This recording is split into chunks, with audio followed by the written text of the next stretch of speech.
पिछले 2 दिन से ये सदन CAG report performance audit on prevention and mitigation of vehicular air pollution in Delhi, इस पे चर्चा कर रहे हैं। आदरणीय कई सदस्यों ने सिरसा जी से लेकर के हरीश खुराना, राजकुमार भाटिया जी, सतीश उपाध्याय जी, संजय गोयल जी, ओम प्रकाश शर्मा जी, अजय महावर जी, मारवा जी, शिखा राय जी, अनिल गोयल जी, अशोक गोयल जी, करनैल सिंह जी, लगभग 12 सदस्यों ने इस पे चर्चा करी। और विपक्ष तो आप देख ही रहे हैं, जब भी सीएजी की रिपोर्ट आती है तो कोई ना कोई बहाना ढूंढ के बाहर की ओर दौड़ जाते हैं कि उन्हें ये सब कुछ सुनना ना पड़े। करने में शर्म नहीं आई थी, पर सुनने में आती है उन्हें। करने में नहीं आई, सुनने में आती है, इसलिए चलिए, पर फिर भी अच्छा है, कुछ शर्म बाकी है। मैं आज उन बातों पे चर्चा नहीं करना चाहती जो उन्होंने किया। वो पूरे सदन ने बार बार सुना, कितनी बसेस की जरूरत थी, किस तरीके से पैसे का दुरुपयोग या ना उपयोग करते हुए उन्होंने दिल्ली को व्हीकल से दूर रखा, कैसे मॉनिटरिंग, एनफोर्समेंट और पॉलिसी मेकिंग में पिछली सरकारों की कमी रही। जो काम करने चाहिए थे वो किए नहीं, जो नहीं करने चाहिए थे वो किए। कुल मिलाकर के दिल्ली का इतना बड़ा नुकसान हुआ, जिसका जिक्र बार बार माननीय सदस्यों ने किया कि दिल्ली की उम्र घट गई, दिल्ली को बीमारियां लग गई और वो नुकसान हुआ जिसकी भरपाई आर्थिक रूप में नहीं की जा सकती। पर जो पिछली सरकारों ने किया वो नुकसान आगे ना हो, और जो ये नई सरकार जनता के हित में काम करे वो बहुत ही पहले दिन से ही सोच समझ के और दिल्ली के हित में हर कदम उठाए और वायु प्रदूषण की दिशा में ठीक से काम करे, इसकी चिंता हम सब कर रहे हैं।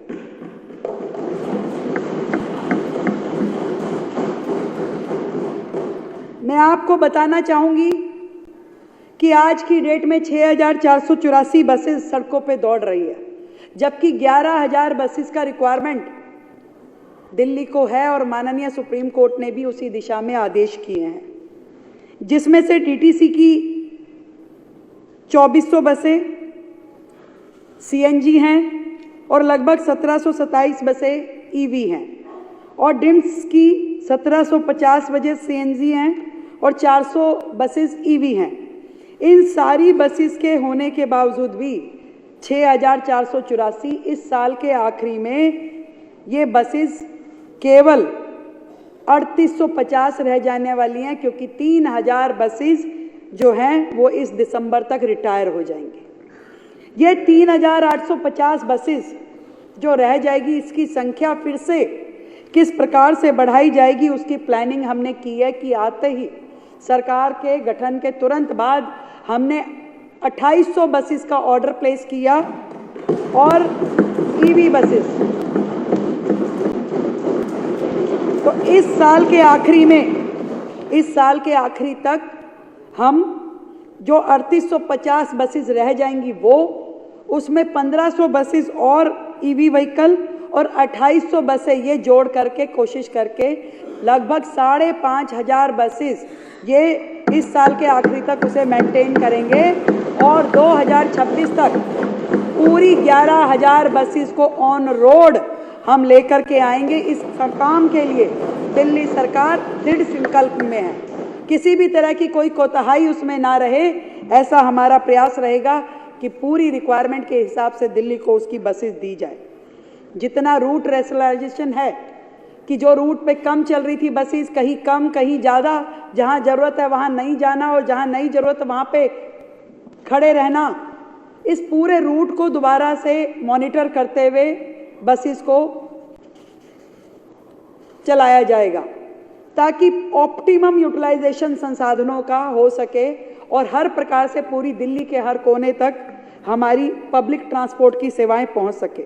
मैंने आपको पिछली बार जिक्र किया था कि कैसे डिम्स का शेयर जो 100 करोड़ रुपए का था उसको 10 करोड़ रुपए में बेच दिया गया है। हम आज इस सदन के माध्यम से कहते हैं इसे भी हम लिटिगेशन में चैलेंज करेंगे, उस शेयर को वापस लेके आएंगे। किसी को कोई अधिकार नहीं है कि सरकार की पैसे का दुरुपयोग करे या सरकार के शेयर को बेच खाए। हम उस शेयर को वापस लेकर आएंगे अध्यक्ष जी। इसके अलावा ईवी बसेस दिल्ली की सड़कों पे दौड़ाने के लिए उनके चार्जिंग स्टेशंस और डिपोज का भी होना बहुत महत्वपूर्ण है। आज वर्तमान में 77 डिपोज दिल्ली में है। उन सबको जितनी बसेस हमारी सड़कों पे रहेंगी उसके हिसाब से अपडेट करने के लिए चार्जिंग स्टेशंस और चार्जिंग पॉइंट की संख्या, हमारा ये टारगेट है कि 2026 तक इसे हम 18,000 सार्वजनिक चार्जिंग पॉइंट और 30,000 private plus semi private charging points बनाएंगे, जो कि वर्तमान में केवल उसका 10% है। 4,793 इस टाइम सरकारी और गैर सरकारी मिलाकर के चार्जिंग पॉइंट है, जिसे मैंने आपको बताया कि 48,000 चार्जिंग पॉइंट पे हम लेके जाएंगे ताकि दिल्ली की इलेक्ट्रॉनिक व्हीकल व्यवस्था को दुरुस्त कर सकें। अध्यक्ष जी, हम इसके अलावा, ये तो बात हो गई पब्लिक सेक्टर की, परंतु केवल पब्लिक सेक्टर से काम चलने वाला नहीं है। जनता जो अपने प्राइवेट व्हीकल खरीदती है उसको भी हमें इलेक्ट्रॉनिक व्हीकल की ओर लेके जाना पड़ेगा। इसके लिए सरकार की ओर से इलेक्ट्रॉनिक व्हीकल पॉलिसी बनाई जाएगी, जिसमें अधिक से अधिक प्रोत्साहन जो है जनता को दिया जाएगा ताकि वो लोग इलेक्ट्रॉनिक व्हीकल लें, उसका उपयोग करें और इस पूरे के पूरे वायु प्रदूषण को कम करने की दिशा में पूरी दिल्ली एक मुश्त एक साथ होकर के खड़ी हो। अभी वर्तमान में जितना टोटल व्हीकल दिल्ली में लगातार खरीदा जाता है, पिछले सरकार का मैं आपको फिगर बताती हूँ, 6,80,000 टोटल व्हीकल खरीदा जाता है गया, और उसमें से 11% उसका मात्र 78,000 व्हीकल, जिसमें स्कूटर की बहुतायत है, वो ईवी था। तो हम चाहेंगे कि जनता इस और प्रोत्साहित हो कि अधिक से अधिक इलेक्ट्रॉनिक व्हीकल वो ले और उनका इस्तेमाल करे। ये हमारे एजेंडा में है। पुराने व्हीकल की बात भी मैं बताना चाहूँगी कि पुराने व्हीकल जो कि 10 साल पुराने डीजल के हैं या 15 साल पुराने पेट्रोल के व्हीकल हैं, उसमें पूरी तरीके से कार्रवाई, अनुशासनात्मक कार्रवाई हो कि जहां जो पॉलिसी के अंतर्गत उस पर बैन है उसको लागू किया जाना चाहिए। बहुत मज़ेदार बात बताती हूँ अध्यक्ष जी, पिछली सरकार की मॉनिटरिंग की कैपेसिटीज़ कि एक बस यदि ब्रेकडाउन हो गई, किसी सड़क के कोने में खराब हो गई, वो थी नांगलोई की बस और साउथ दिल्ली में चल रही है, साउथ दिल्ली में खराब हो गई तो खड़ी रहती थी वो बस कि नांगलोई से ही कोई बस ठीक करने के लिए आएगा और तब वो बस ठीक होगी और फिर जाकर, क्योंकि तब तक ट्रैफिक कंजेशन, तब तक पॉल्यूशन, हर पूरी वो असुविधा जनता को होती थी जिसकी और किसी का ध्यान नहीं था। उसके बाद किसी व्हीकल में चार्जिंग खत्म हो गई तो जहां की वो बस शुरू हुई वो वहीं वापस जाएगी, फिर चार्जिंग लेगी और उसके बाद आगे काम करेगी। तो आप समझिए कि इस पूरे प्रोसीजर में कितना ज़्यादा समय का, साधनों का दुरुपयोग होता था। इन सारे छोटे छोटे पॉइंट्स को वर्तमान की सरकार कैटरिंग करेगी और जहां पे है इनके लिए समाधान देगी कि भाई अगर आपको बस ठीक करने के लिए जो कर्मचारी है वो आपको इमीडिएट जो लोकल आपका बस डिपो है अगर वहीं से आता है तो उसमें क्या दिक्कत है। अगर आपको बिल्कुल नज़दीक के स्टेशन से, नज़दीक के डिपो से चार्जिंग मिल जाती है तो आप क्यों नहीं लेंगे उसको। ऐसे छोटे से छोटा और बड़े से बड़ा कारण जो कि प्रदूषण से जुड़ा हुआ है, उन सब को सरकार ध्यान में करके काम करने वाली है। और ये केवल दिल्ली के अंदर के व्हीकल्स का मामला नहीं है, वो जो लाखों व्हीकल दिल्ली के सारे बॉर्डर से दिल्ली के अंदर रोज आते हैं, उसके अंदर आने के बाद में उनका क्या पॉल्यूशन लेवल है, वो किस पैरामीटर पे चल रहे हैं, इसकी किसी को कोई जानकारी नहीं है। कौन व्हीकल आया, कितना पॉल्यूशन दे गया, कोई चेक करने वाली अथॉरिटी नहीं है। ना इनके पास स्टाफ है, ना इनके पास पॉलिसी थी, ना ये इस काम करने की इनकी मानसिकता थी। अब हम नई सरकार की ओर से दिल्ली से बाहर से आने वाले व्हीकल जो दिल्ली की बाउंड्रीज में आते हैं उनके लिए भी एक नई पॉलिसी लाएंगे कि उनके लिए कौन सा पॉल्यूशन सर्टिफिकेट लागू होगा, उनको क्या क्या मायने होंगे, उन्हें क्या क्या करना होगा दिल्ली में आने से पहले, ताकि दिल्ली में आने वाला एक भी व्हीकल ऐसा ना हो जो दिल्ली को पॉल्यूशन देके जाए। इसकी पूरी योजना हम करेंगे। आपने बहुत सारे हमारे साथियों से सुना कि कैसे रजिस्ट्रेशन देने के लिए, कैसे पॉल्यूशन सर्टिफिकेट के लिए धांधलेबाजियां हुई, ये अड्डा बन गया भ्रष्टाचार का। परंतु नई सरकार की ओर से एंड ऑफ व्हीकल के लिए जो रजिस्ट्रेशन है या रिन्यूअल के लिए या पॉल्यूशन सर्टिफिकेट के लिए जितने भी पैरामीटर है उनको सख्ती से लागू किया जाएगा और थर्ड पार्टी ऑडिट भी कराई जाएगी ताकि कोई भी किसी भी तरह के भ्रष्टाचार में लिप्त ना हो और हर तरीके से जेन्युइन सर्टिफिकेशन सारे के सारे हमारे व्हीकल्स को दिया जाए। इसके अलावा 500 नए कैमरे ट्रैफिक जंक्शंस पॉइंट पे लगाए जाएंगे, जो कि सरकार का, जिसमें हम 1 रुपया भी खर्च करवाने वाले नहीं है। पीपीपी मॉडल पे इसको लेके आएंगे। इसके लिए हमने एजेंसीज को इनवाइट भी कर लिया है और हमारे पास बिट भी आनी शुरू हो गई है कि ऐसे 500 कैमरा जब ट्रैफिक जंक्शंस पे लगेंगे तो ना केवल हमें जो ऐसे व्हीकल ध्यान में आ जाएंगे जिनका कि टेन्योर पूरा हो चुका है, बल्कि ट्रैफिक के कारण वाले व्हीकल भी, पॉल्यूशन क्रिएटिंग व्हीकल्स भी और अन्य भी अनेक प्रकार की सुविधाएं हमारे इन व्हीकल्स, इन कैमरास के हमें पता चलेगी, जो इनडायरेक्टली डायरेक्टली इस पूरे के पूरे वायु पॉल्यूशन में मदद करने वाला है, इसको कम करने के लिए। ISBT, मैंने अपनी बजट स्पीच में भी कहा, ISBT जो हमारे हैं, जहाँ पे मेन अड्डा रहता है ट्रैफिक का, बसेस का, और बहुत ज़्यादा कंजेशन वहाँ हो जाता है, उनको हम आउटस्कर्ट्स में, दिल्ली के आउटस्कर्ट्स में लेकर के जाएंगे ताकि जो सेंटर ऑफ द हार्ट है, जो दिल्ली का बिल्कुल मध्य एरिया है, वहाँ पे ट्रैफिक का जाम ना लगे और वहाँ पॉल्यूशन भी ना हो। इसके अलावा मेट्रो के 4th फेज के लिए, 5th फेज के लिए हमने अपने बजट में 3000 करोड़ रुपए रखे हैं, जो कि हम पब्लिक ट्रांसपोर्ट की ओर लोगों को लेके जाएंगे और धीरे धीरे अपने प्राइवेट व्हीकल्स को जनता कम करे। और इस तरीके से पूरी योजना कि हम कैसे एयर पॉल्यूशन को कम करेंगे। लगे हाथ एयर पॉल्यूशन की दिशा में केवल व्हीकल एकमात्र कारण नहीं है, इसके अलावा जो डस्ट पार्टिकल इसका कारण रहते हैं उसके बारे में भी जरूर मैं लगे हाथ बताना चाहती हूँ कि ये जो डस्ट पार्टिकल जो एयर पॉल्यूशन क्रिएट करते हैं, इसमें हमें रोड डेवलपमेंट का समग्र विकास, कि जहां गड्ढे हैं उन गड्ढों को ठीक करना, जहां नहीं बनाने की आवश्यकता वहां नया करें, जो ब्राउन एरिया है, जो खुला एरिया है, मिट्टी वाला एरिया है, उसको भी हम कवर करें, चाहे पौधों से कवर करें या उस पर टाइल वर्क, सीमेंट वर्क, जो भी वहां पे रिक्वायर्ड है। इस तरीके से पूरी योजना बनाते हुए हमने अलग अलग हेड में बहुत अच्छे से इसकी योजना बना करके काम करने का प्रयास करेंगे। हम डस्ट पार्टिकल्स को कम करने के लिए आपको मैं ध्यान दिलाना चाहती हूँ कि पिछली जो सरकार है, जो वाटर स्प्रिंकलर्स चलाती थी, सरकार नहीं चलाती थी, सब कुछ एमसीडी के जिम्मे का रखा था। एमसीडी को सरकार कहती थी कि भाई हम आपको पैसा दे रहे हैं और आप वाटर स्प्रिंकलर्स, स्मोक गन्स ये सब चलाइए, पर सरकार ने दिया नहीं और एमसीडी ने किया नहीं।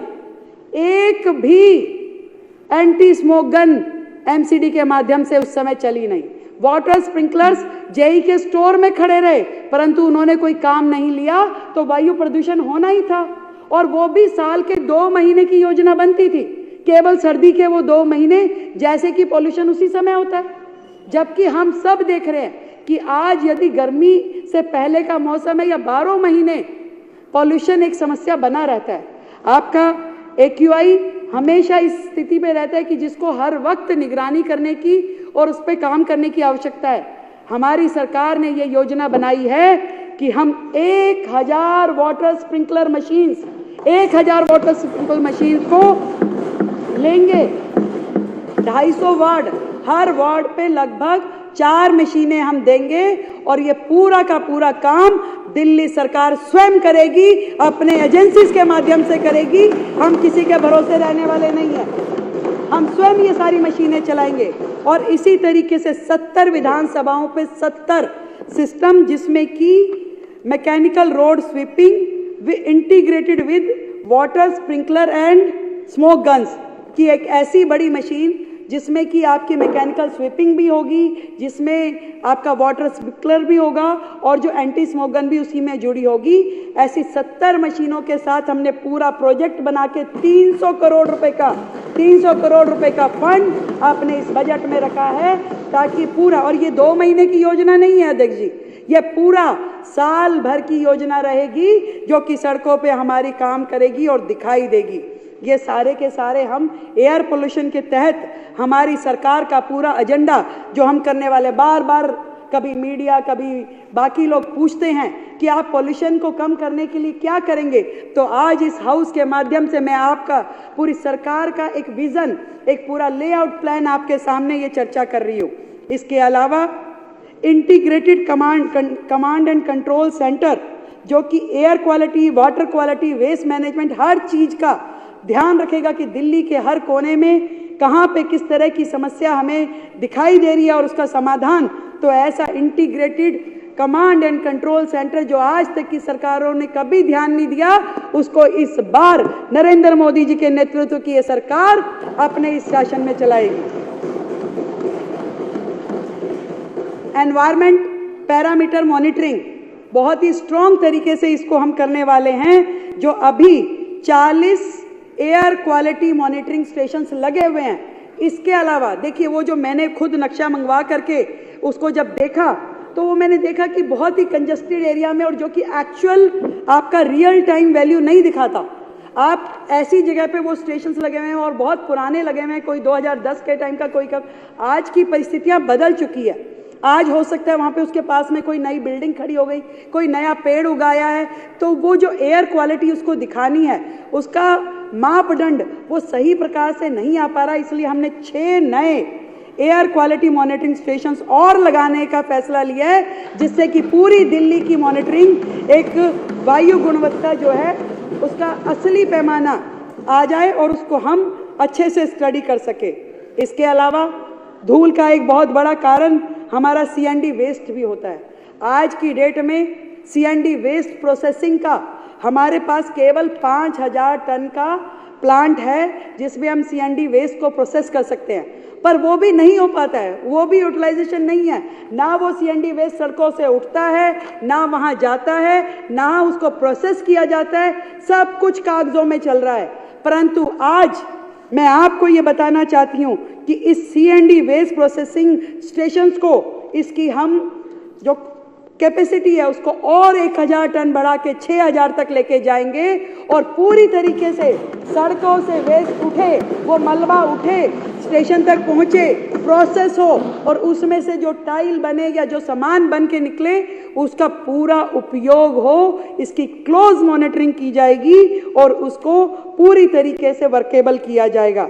ऐसे ही लैंडफिल साइट्स, वर्षों तक पिछली सरकार केवल गाना गाती रही, कूड़े के पहाड़, कूड़े के पहाड़, कूड़े के पहाड़ के बाहर जाके फोटो खिंचवाते थे, फिर डालते थे, फिर कहते थे मैं खत्म कर दूंगा, 1 साल में खत्म कर दूंगा, 6 महीने में खत्म कर दूंगा, छड़ी घुमाऊंगा, हो जाएगा।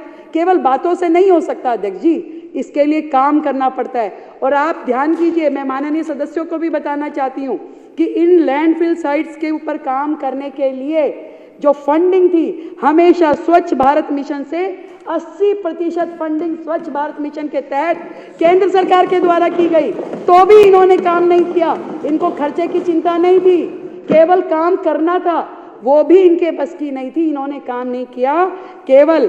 पर हम आपको ये बताना चाहते हैं कि time bound removal of these 3 landfill sites will happen. इसको हम करेंगे और लगातार इसके ऊपर हमारा हर 3 महीने में इसका कितना एरिया हमने और इसको कवर कर लिया, कितना हमने इसमें से मटेरियल उठा दिया है, इसको हम पूरी तरीके से ध्यान करेंगे। कंस्ट्रक्शन साइट जो डस्ट में एक बहुत बड़ा पार्टिकल रहता है, वो कंस्ट्रक्शन साइट पे भी पूरी तरीके से निगरानी रखते हुए वहाँ पे नियम कायदे कानूनों को लागू किया जाएगा। एक और चीज़ मैं इसमें जोड़ना चाहती हूँ, जैसे वेस्ट टू एनर्जी प्लांट हमारे चल रहे हैं, कूड़े का निष्पादन एनर्जी में कन्वर्ट करके किया जा रहा है, उसका भी पूरी तरीके से उसका यूटिलाइजेशन हो, उन प्लांट्स का जरूरत के अनुसार नया प्लांट खुले, उसकी भी हम चिंता करेंगे। और एक नया ई वेस्ट के ऊपर एक नया इको पार्क, जिसमें कि पूरे के पूरे शहर का ई वेस्ट प्रोसेस करने का काम दिल्ली सरकार करेगी, क्योंकि वो ई वेस्ट जो है दिल्ली में ऐसे कई जगह हैं, खासकर यमुना पार्क की तरफ ई वेस्ट के ऐसे ऐसे लोगों ने अड्डे बनाए हुए हैं जहां वो उसको जलाते हैं और उसका जो धुआं होता है वो सबसे खतरनाक होता है। ये वो साइट है एयर पोल्यूशन की जिसकी और कभी कोई काम नहीं हुआ। तो हमारे कार्यकाल में इको पार्क जो है ई वेस्ट को मैनेज करने के लिए, उसको समाप्त करने के लिए साइंटिफिक तरीकों से हम इस पूरे ई वेस्ट को मैनेज करेंगे, इसको खत्म करेंगे, और वो भी बिना एयर पॉल्यूशन के। ये इस सरकार का ध्येय है। अध्यक्ष जी, मैं आज आपके समक्ष से, आपके माध्यम से पूरी जनता को, दिल्ली की जनता को बताना चाहती हूँ, ना केवल इतना, इसके अलावा तीसरा पॉजिटिव काम कि दिल्ली में हरित दिल्ली, ग्रीन दिल्ली, पौधे लगे। इससे पहले की सरकारें पौधे लगाती थी परंतु कागजों में। मैं आपको अपनी शालीमार बाग विधानसभा का बताती हूं, पिछली सरकार की पिछली विधायक ने 8 करोड़ रुपए का टेंडर उठाया कि पौधे लगाएंगे सेंट्रल वर्जिस में। एक भी पौधा पूरे क्षेत्र में कहीं लगा नहीं, एक भी पौधा नहीं लगा। ऐसा हर जगह पूरी दिल्ली में हर जगह हुआ है कि कागजों पे पौधे लगे, उगे, पर जो फल निकला वो सरकार के ये लोग खा गए। कोई सरकार ने जो किया जनता को उसका 1% भी लाभ मिला नहीं।